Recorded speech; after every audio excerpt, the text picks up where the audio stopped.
Welcome to Frank Scarver Gaming Systems Podcast, the chaotic tavern at the edge of your imagination where we talk about random that just might enhance your tabletop gaming experience. I'm your host, Broody Bard, keeper of cursed loot tables and questionable character builds, joined by the ever-sinister, always insightful, Sister Sithis. That's right. From world-building black holes to morally gray shadow daddies, we're here to stir the pot, hex your GM, and maybe even drop some actual knowledge along the way. Today's episode is non-fantasy books D&D players and DMs should read Part 1, Sun Tzu's Art of War. So grab your dice, brace for chaos, and let's roll initiative on today's nonsense.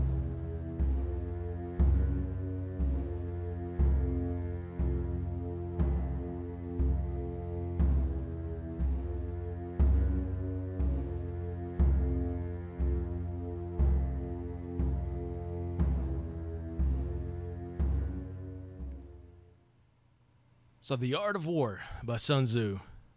Ancient Chinese military genius? Absolutely. Unexpectedly great dungeon master? Probably.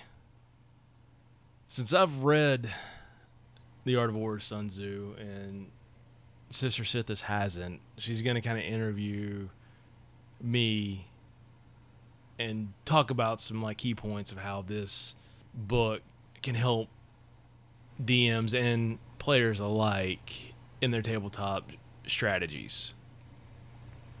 Take it away. That's right, Broody. We're coming to you this week to talk about a book I have never read, and I'm very excited to get to the questions. Which is amazing because you read a hell of a lot more than I do. But I can see this is not something that you would put in your normal, rotation for At reading. all. Right? I don't even think it would come up in the search. It probably would be like, no, she didn't mean that. Definitely not the algorithm for yours, sure. All right. My first question is just a general discussion question. If Sun Tzu was a dungeon master, what kind of campaign do you think he would run? Oh, wow. Okay. He, when you think of something like The Art of War, right, just the title would bring about, you would think probably a combat heavy tiered campaign. To me, it would be a lot more of patience and strategic, not in the sense of combat heavy. It would be the preparation, the anticipation building up to it, a lot of subtlety, and then at the point of where combat did take shape in a D&D setting, it would be probably almost to the benefit of Sun Tzu as the DM, to where he would absolutely destroy you because the strategy that he placed, the combat would be so quick and brutal, but it was all due to the planning leading up to it, which I've read some about it, and it talks about that he was a tactician. Absolutely. And that everything was, like you said, about planning and taking into account everything that you needed to make success. Yep. All right, well, that was good. Thank you. You're welcome. I don't know how much of an answer that was, but that's a great question. That's all right. You ready for this one? Maybe. Sun Tzu says all warfare is based on deception. How have you used this or been wrecked by deception in game? That's a great question.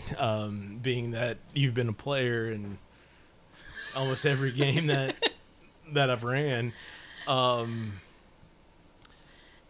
a DM, using deception, it is key. It's providing those little threads or morsels of enough truth, but with omitted truth, details, yeah. Just dropping a little nugget of information that you guys would latch onto, and would, you know, inadvertently start going down like the perfect path to be like, all right, let's do this, knowing damn well that I had to lay a trap, you know, 2-3 sessions ahead, because you went that route. So, you know, using deception like is definitely key for like a DM. Like you're dropping like nuggets where players are eating this up, right? They know that, all right, so we're advancing the plot line, we're advancing the story. Oh, we got this key piece of information. Now let's lay this, you know, like bit of foundation for strategy. Let's do this, and that's part of, I think, one of the DM's advantages, right? Because a lot of times they're hearing their players plan their next strategy. For me, that's not like an unfair advantage. Like I hear the plan, like what they're wanting to work, and as a DM, like I'm wanting to help them tell that story. So if they're planning to attack, you know, party at a certain time, or planning this out, like me as a DM, I'm making notes because obviously this is going to be like the next session, and I want that to work within reason. And there might be like some surprises along the way. So I think that, you know, minor bit of deception, like what, you know, if they're expecting like a, you know, party of, you know, orcs, but the deception was that it was a party of orcs who are protecting a dragon. Oh shit. You know, like just that weird little bit, and depending on if they rush in versus taking the time and the patience to scout it out and figure out, okay, we're facing something that we were not prepared for. Run away. I hope any of our thieves or rogues that are listening are making good notes, because I'm not playing them. You damn barbarian. Yeah. Okay. Now, I want to do another one kind of similar to that one. Sun Tzu warns, do not press a desperate foe too hard. Have you ever had a big bad evil guy pull a last-ditch move when cornered? Or have you ever had to plan for that? I know you haven't got to be a player very much. Right. As a DM, I want to say, yeah, there's been some like last-ditch efforts from some of the enemies that I've pulled. I have to say, like, I mean, the players that I've luckily had at my table have honestly been some of the best players. You've surprised me. You pulled out some stuff that I was not prepared for. And as a DM, I couldn't be happier.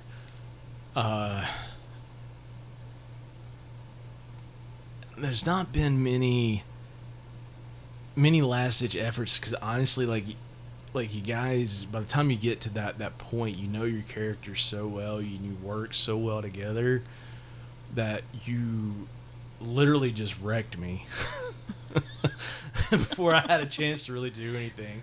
But did I have some like last-ditch effort, you know, things planned? Like, absolutely. But are you sure you guys haven't read the Art of War? Because, like, I mean, looking back on our games, like, you guys had like a game plan, like, moving forward on a lot of our stuff, and just wrecked my whole plan. I don't necessarily think we had a game plan. I think it was more of a, like, show of hands of who wants to throw shit bombs somewhere.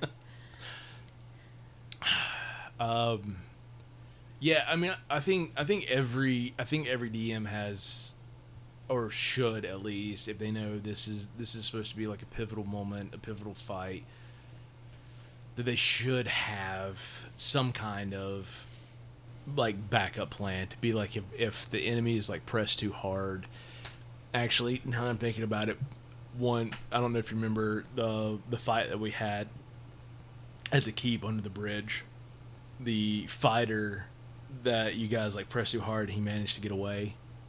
Okay. It was a couple years ago, but like Okay. his contingency plan, like he was not going to be captured, he was not going to be killed, Gotcha. and like he was able to slip his way out. Like he was the only survivor of the enemy party that attacked your keep, but he knew that he was okay. not going to be captured or killed, and his plan was to return like later, but one of the players decided to go elsewhere and like skip probably a third of our campaign because of what they wanted to do.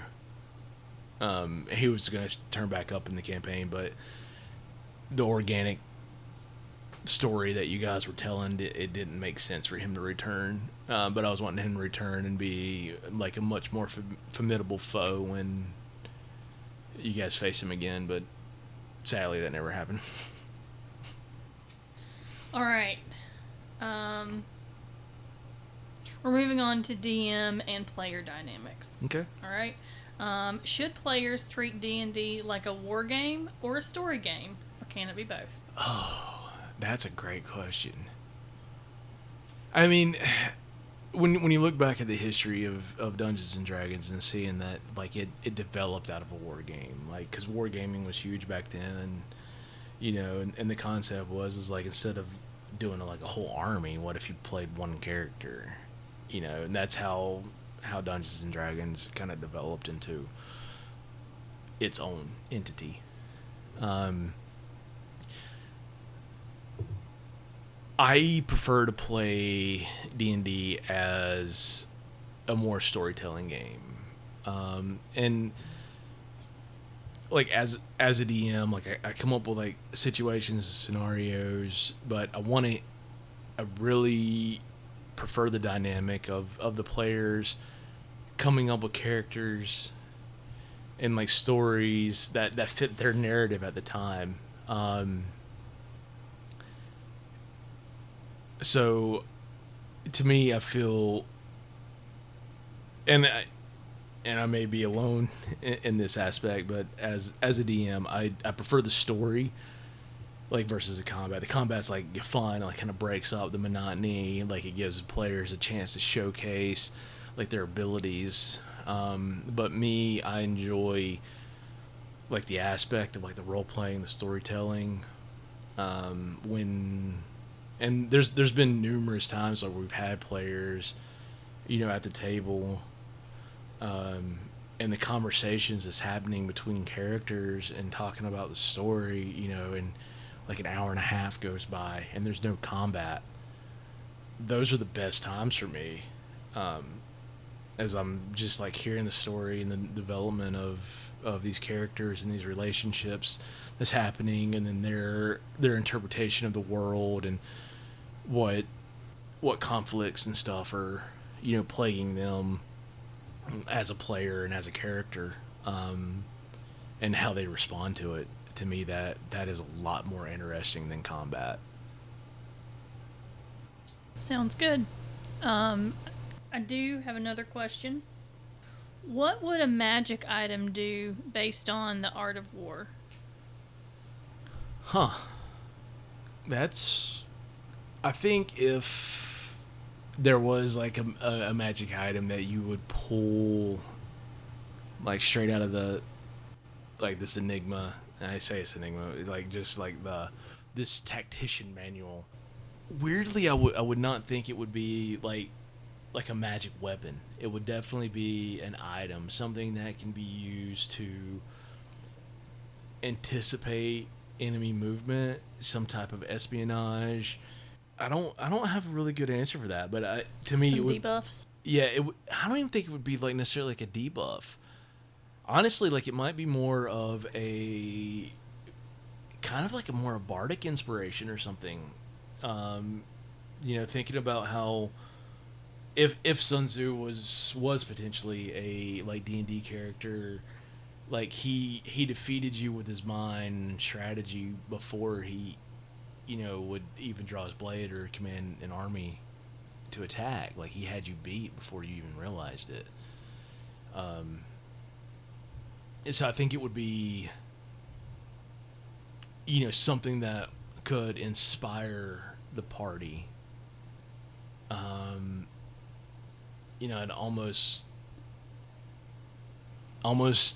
just first thing that come to mind would be like, something like the Tactician's map. And I'm just spitballing this off the top of my head. I've not prepared this.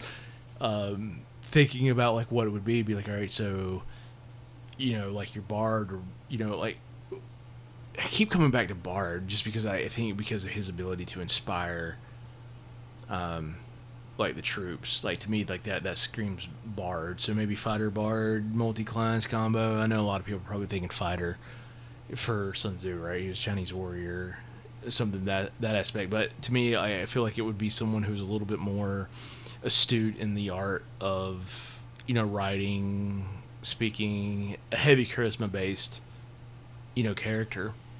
And they get a hold of this map, right? And they realize that they can draw out, in a sense, like the battlefield. And if they, manage to map out like the enemy position correctly, and this could be like a D100 roll based on the percentage or whatever, and if it beats a certain amount, then for the next battle, the entire party has advantage on all attack rolls because they're prepared. That, to me, that's what screams Sun Tzu. It's not necessarily the like attacking or fighting. It's knowing exactly what the enemy's preparing to do, and you are prepared for it. Did I just blow your mind? Well, I'm just processing. I just do it slowly. I've got a 1900s model processor, and it's a little slow these days. Running on Windows 95? Maybe less. DOS. We're on DOS.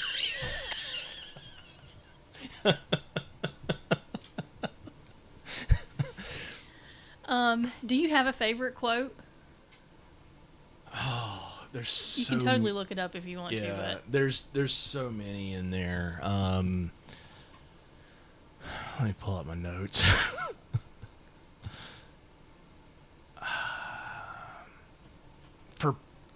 For players, concentrate your focus. I think that is an underused element in players, and one that I'm,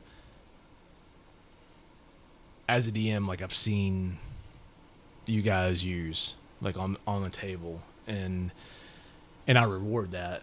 Like I add extra damage, like when I see that you guys tag team an opponent and do like a multi-attack, like where there was a martial fighter like close range that attacked, and then like the ranger paid attention to that and saw like an opening and then took a shot. Like I provided like extra damage because that enemy was weakened by that stagger based off of the initiative order.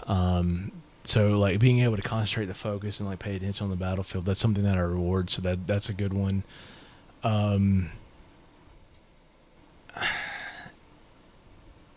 There's so many.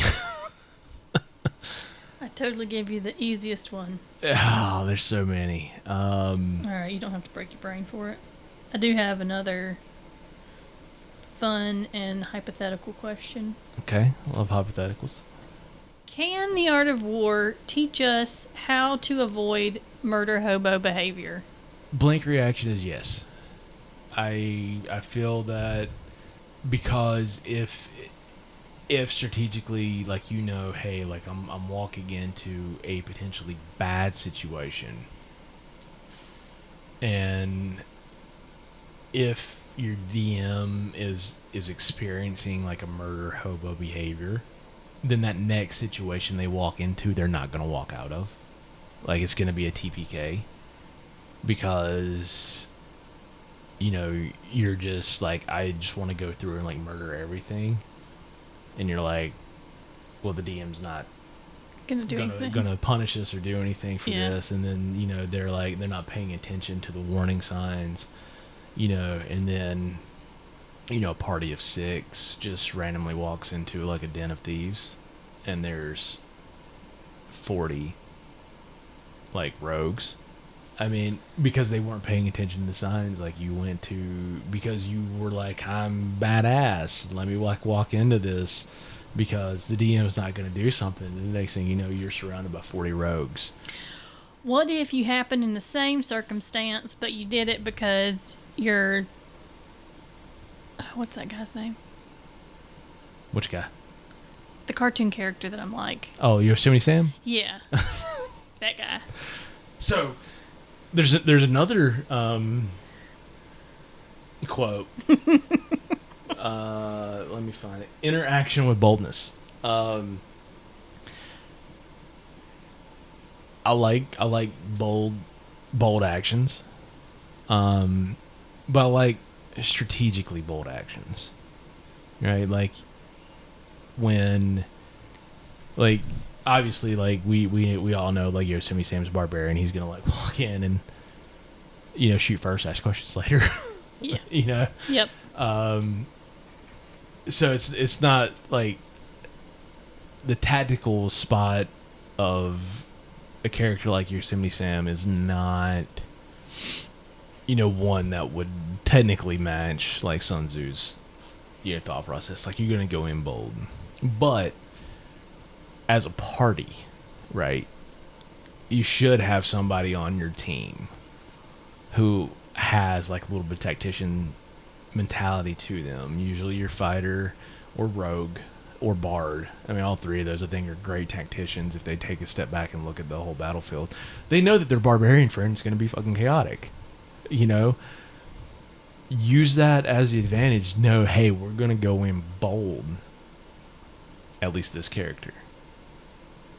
Like, they're going to create this bold action, and that the other player or the other, like, enemies are not going to see coming is, like, the rogue and the ranger, you know, through that side door behind, that they're just not going to realize that.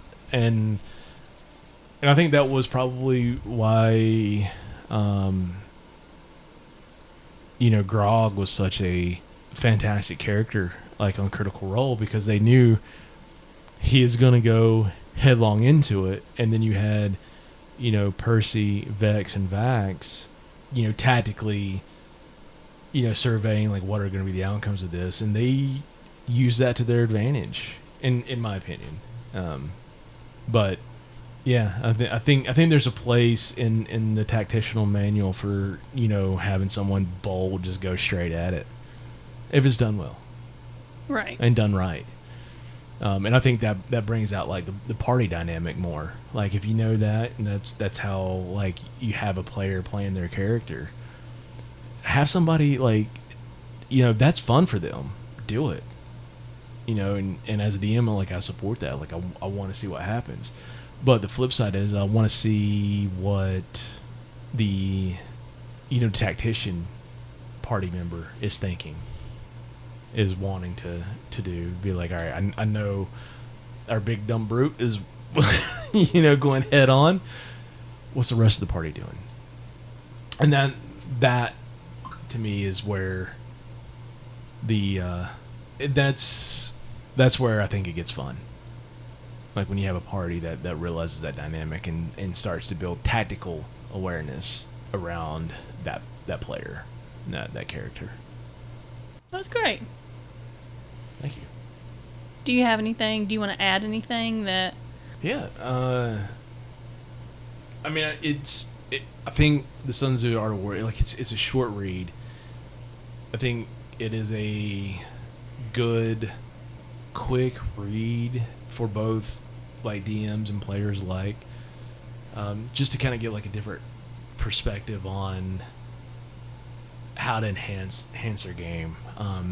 You know, being able to survey the battlefield, not the whole, like, all right, we're gonna do, like, a little bit of role play, we're gonna do combat, and then, like, a minor bit of exploration, like, whatever. Like, to me, like, all three of them tying together. Like, we do role play, we explore, right? So we survey our battlefield when we explore. We see what potential problems we may lie ahead. We set traps, we prepare, and then when the battle comes, we've properly planned to sway this battle in our favor. I think there's a lot of good techniques and theories, and I say the theories, but obviously they've been proven time and time again in the battlefield. From this, I would definitely encourage everybody to read it, because there's a lot of good stuff that, like, in that book, that helps, even the parallels, and helps, like, in personal life, in personal conflicts. It's taking that moment to step back and look at what is actually going on instead of reacting, and realizing sometimes this is not a battle that I'm willing to fight because I'm going to lose too much. And that philosophy alone has helped me over the years to be able to stop and think about what's happening and get a better advantage before I go headfirst into a battle I can't win. Yeah.